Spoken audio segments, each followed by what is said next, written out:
that the Supreme Court has allowed the documents to be taken on record. They have dismissed the objections by the centre to review the Rafale verdict. Now, just to take the clock back, you had two preliminary issues with respect to the Rafale deal.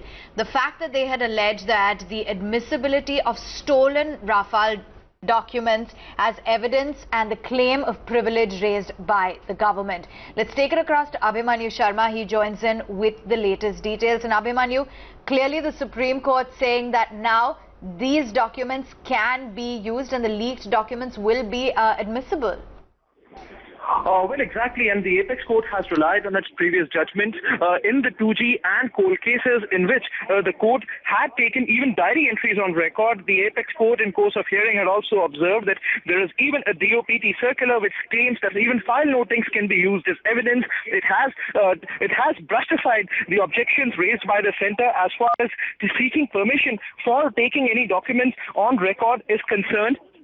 The union government had claimed before the Apex Court that the documents were stolen, whereas the petitioners had claimed that relevance was the only test of admissibility of any evidence, irrespective of how and where the documents were procured from. Now, this is something which certainly has come as a setback for the centre, since now it is highly possible that these documents would be considered when the review petitions seeking a probe in the Rafale deal would be heard at length by the Apex Court. The date for the hearing of those review petitions is not yet out, but certainly this comes as a shot in the arm for the petitioners, Arun Shourie, Yashwant Sinha and Prashant Bhushan, who had questioned the very process, the decision-making process of the union government as far as the decision of proceeding with the Rafale deal was concerned. Thanks very much for those details, but stay on with us, Abhimanyu. Maroof Raza, consultant in strategic affairs expert, is now with us. Thank you so much for taking time out and joining in. This is definitely coming in as a setback now for the Modi government, as the Supreme Court has allowed these new documents to be taken on record for the Rafale deal. Can you give us your sense of how you're reading into this? Well, you know, the Modi government has been on and off on the back foot as far as the Rafale deal is concerned. And I think they have themselves to blame for much of it, because if they were completely clear that the procedural aspects were taken care of while doing a deal of this magnitude, then they should not have tried to give information in bits and pieces and confronted the petitioners. So quite clearly, their inability to repeatedly come back with an aggressive counter has put doubts in people's minds. So that is one.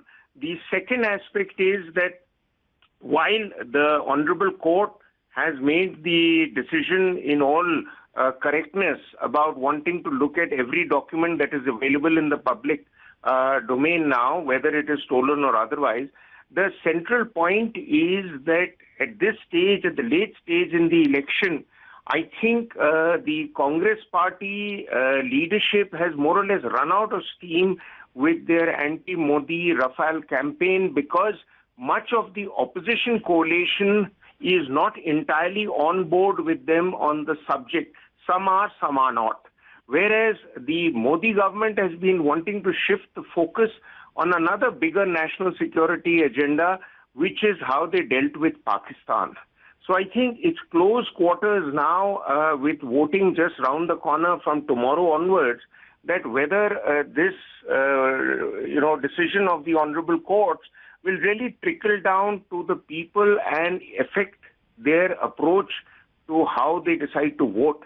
Most importantly, I think the jury is still out whether the deal would be going through or not, because of the questions that have been raised by people who are concerned about the procedural aspects.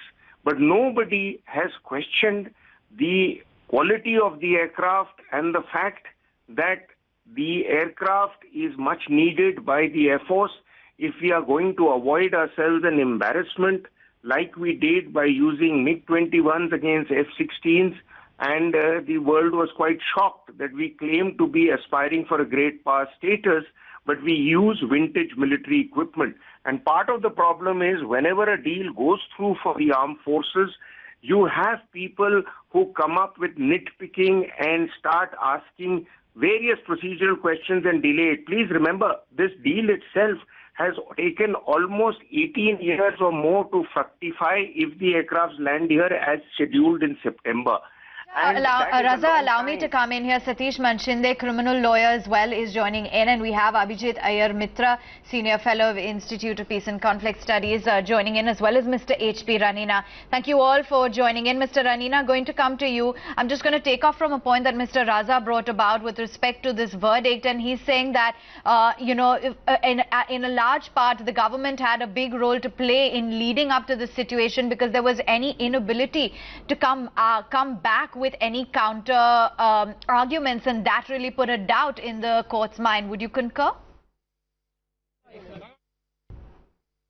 Valid point, and certainly the government has. Tripod लगा हुआ tripod जल्दी पीछे नहीं कोई नहीं कुछ नहीं okay okay okay I can't even hear you. What is the court observed in the Rafale review? What is the Chief Justice of India observed? The three judges. The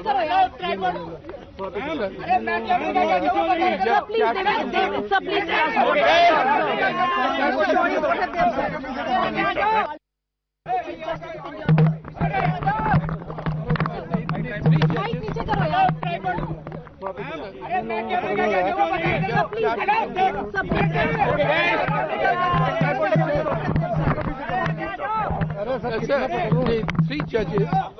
Tell us, what is observed in the court? The three judges have given a unanimous judgment in which they have rejected the government's argument that, firstly, that these documents cannot be considered because, as the Attorney General said, they are stolen documents. I mean, this was on the face of it a very peculiar argument, because if somebody is going to do something wrong, he is not going to take out full-page advertisements in newspapers. So it has that evidence has to be excavated. But the Attorney General said these are stolen documents. That has been rejected. Second argument was that these are privileged documents because they relate to defense and so on. Our argument was that precisely because they relate to defense, you must examine them, because it affects the security of the country. It affects what you have. These are documents that relate to the issues which you have raised in your order. You asked for this evidence, and we have provided it. So the court has accepted our pleas and rejected the arguments of the government in a, all the judges concurring with the Chief Justice giving one reasoning and Justice Joseph giving another reasoning, complementary reasoning. So as a petitioner, and second, sorry, that was an important point. The second point is that the Chief Justice said that by a separate order we will fix a date for hearing the review petitions, and they will be heard on merits. Sir, do you think this strengthens the point of view of the review petitioners, and what kind of material impact does this have on the entire review plea itself? Of course. I mean, if they had accepted the government's arguments, the review could not be considered. Now it will be considered on merits, and the Chief Justice has very kindly said that he will set a date. And in the last order they had said that they will hear it in open court. So we are very confident that we will get a good opportunity to put forward two things. One is the review petition regarding their own initial judgment, and second is our perjury petition. Because we have said that you have been misled into making so many errors in the judgment. They have surfaced because the government misled you. And we have shown how that has happened, and therefore we would very much want those officers and others to be brought to you for perjury. So we'll argue both those points, and we'll wait for the court's order now. Former Union Minister, you've been a senior journalist yourself. This judgment comes 24 hours before the first phase of polling. Do you see it? No, sir, I am not going to. I mean, politically as well. That I don't know. Mr. Modi has been saying, don't you believe the Supreme Court, don't you believe the forces and so on. when people don't believe him. The court, after all, is now, what will he say today? The point is that there was a Rafale judgment, and the Rafale judgment had very clearly said that there was a clean sheet given to them because of the judicial domain issue also. They said this is not in our judicial domain, this is an executive issue. It's a review that they were hearing. That's not a review, madam. Review is what they will hear. That's right. Now is the review that's being heard. So yes. Clear to continue this line of question. What does it now mean for the pending case? Considering the fact that the court has agreed to take the documents on record, they've said that they will be considering the documents. What does this now mean? Well, it means a lot. It means that the court will see whether the government was truthful or not in regard to the assertions they made in the two notes which they gave, the sealed note and the unsealed note. We have shown that both were full of falsehoods, so the court will consider those. No doubt on that, yes. I mean, that's what the Chief Justice has indicated. Thank you. Thank you. Thank you. Okay, that is the latest development coming in. The Rafale case has been reopened. Satish, Mr. Manchande, I'm going to come to you. Very categorically saying that it was a unanimous verdict by the three judges, and under a number of facts, the fact that it was stolen, the fact that they had completely rejected whether what had been given by the government side as well was truthful. What position does this now put the government in? Well, the law is that the best evidence must come before the court, whether stolen or otherwise. In 1974, the Supreme Court had even ruled that even illegally obtained evidence, if it's going to meet the ends of justice, should be placed before the temple of justice, that is the Honorable Supreme Court, and the Supreme Court will decide on this.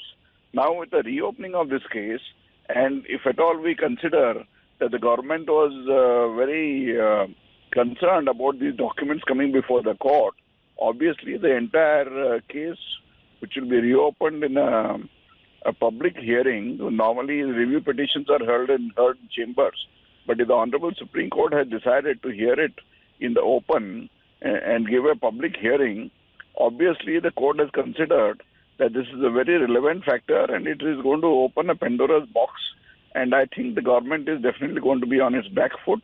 Whatever is the defense of the government, that it is in the interest of the defense of the country or otherwise, or that it is going to affect the contractual obligations because the pricing and other factors should not be disclosed, are thrown to the winds, and the truth will be before the court. If at all there is any concern for the government, it must be honest enough to bring all the documents before the court and place that there is nothing wrong. And if the Congress or the other opposition parties who are clamoring for the neck of the government are in a position to show to the court that all is not clear, and if the Supreme Court feels that there is some wrongdoing, I think it's going to be a death knell for the government. That's just the point I want to take forward. It's critical at a time like this, Mr. Ranina. When the court is talking about a later date, what are the kind of timelines we could be looking at here? I think the court will start the hearing after the elections are over, or maybe most of the voting has taken place. In any case, the judgment will come out after the elections are definitely over. So they will not try to do anything which will have any impact on the election results. That's I'm sure. Because the hearing will go on for several days, and the verdict will then come out maybe just before the Supreme Court breaks for vacation on the 10th of May. So by that time, most of the elections will be over. So I don't think it will have any political fallout, but certainly it will be embarrassing for the present government. Whatever facts come out at the time of hearing are bound to be very embarrassing for the present government. And certainly they are on the back foot. There's a great setback for this government because of this verdict. When the Supreme Court has come out very clearly saying that whether the documents are stolen or not, we will look into everything and we'll have a public hearing and not a private thing as a case of a review petition. So certainly it will open up everything. A lot of things will come out. It will be embarrassing for this government. but it may not have any impact on the final outcome of the elections. Anything that the government or the lawyers on their side at this point can really pull out of their hat in terms of a narrative, commentary, anything to kind of assuage the damage here? Well, I think government must come clean on its own and not allow anything to be laid at the foot of the government by the opposition parties. So the best strategy is to come clean for the government and make everything open, and then let the court decide whether the review petition should be finally, given in favor of the government or against the government. So the real solution now for the government is to make everything clear on its own and not allow things to come up by bits and pieces. Chande, would you agree that now come out clean, transparent from the side of the government, or is there some sort of rabbit as they can pull out of their hat that could potentially salvage the situation or turn it in their favor? That there is no wrongdoing at all. It must come clean on its own much before the elections are complete, so that the people will know that the government, which has been claiming that there has been hardly any wrongdoing and it is all in the interest of the country, in spite of the rise in the prices compared to the last contract that was entered into, and various other factors including Anil Ambani and others involved in the matter. It should come clean on its own and much before the elections. In fact, the government should be bold enough, if there has been no wrongdoing, to place the documents in the public domain right now instead of waiting for the Supreme Court to fix a date much after the elections or whatever. If it is not scared of any wrongdoing, it should come out clean right now. Thanks so much. And hearing what you're saying there, remember, these are the tenets on which the government's running these elections, on transparency, on defense, on the fact that they are completely accountable. So it will be good to hear, what they have to say post the verdict coming in today from the Supreme Court. Thanks so much for joining us, all of you, and we'll continue to stay on top of that story. But for now, from Avan and myself and the entire team, that's all from us. Thanks so much for watching.